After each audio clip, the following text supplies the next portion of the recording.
They had once marched as Hitler's chosen warriors. Clad in black uniforms, feared across Europe, the Waffen-SS stood at the sharp edge of the Third Reich's war machine.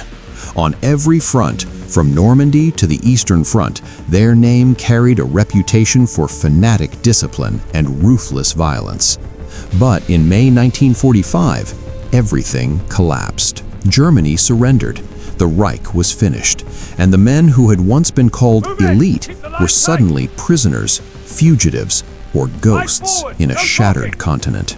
Across Europe, hundreds of thousands of Waffen-SS soldiers laid down their weapons. Allied forces moved swiftly. Orders were issued to dismantle the entire SS structure, every branch, every formation.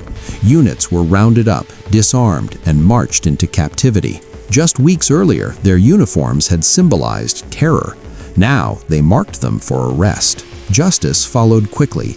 At the Nuremberg Trials, prosecutors argued that the SS, including the Waffen-SS, had been central to the crimes of the Nazi regime. In September 1946, the tribunal declared the SS a criminal organization. Membership alone could imply guilt, though exceptions were made for those forcibly conscripted late in the war. Denazification courts spread across occupied Germany. Millions were investigated. Former Waffen-SS members were categorized: major offenders, lesser participants, followers. A handful of high-ranking officers were tried and imprisoned for atrocities committed in France, Italy, and the East. But most lower-ranking men were released within a year or two, their records stained, but their freedom restored. The camps had been harsh. Prisoners endured hunger, exposure, and disease. Yet, as Allied authorities struggled to process millions of detainees, priorities shifted. The Cold War was emerging. Stability mattered. By 1949, West Germany was founded. The new state faced a difficult reality.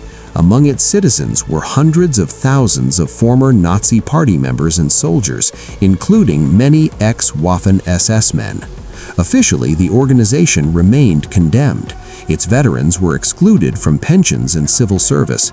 But politics is rarely static. As tensions with the Soviet Union deepened, pragmatism began to outweigh moral rigidity. West Germany needed cohesion. It needed votes.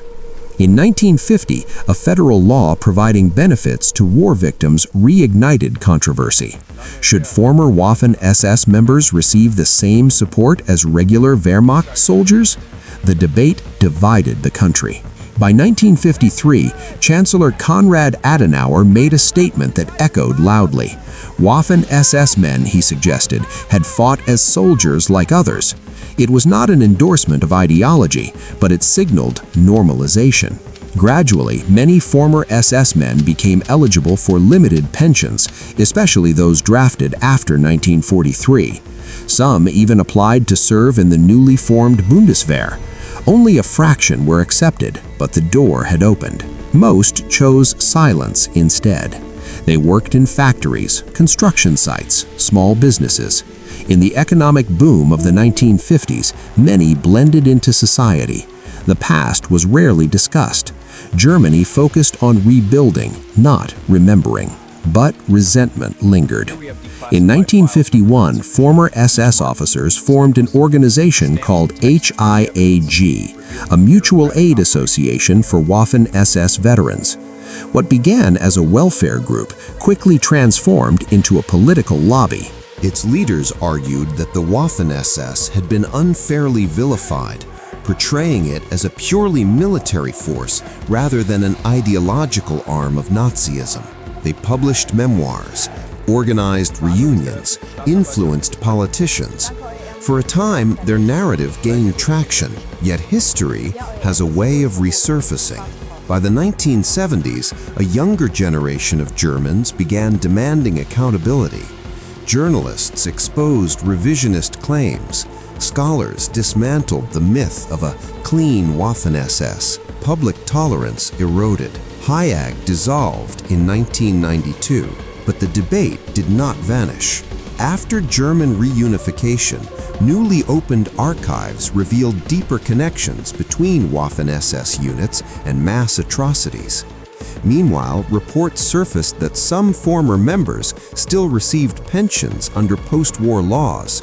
Controversy reignited. Today, open admiration for the Waffen-SS is taboo in Germany. Its symbols are banned. Its legacy remains contested, studied in universities, debated in politics, and exploited by extremist groups online. 80 years after the fall of the Reich, the Waffen-SS no longer exists. But the battle over its memory continues, because history does not end when the guns fall silent. Sometimes the final struggle is over how the past is remembered and who gets to tell the story.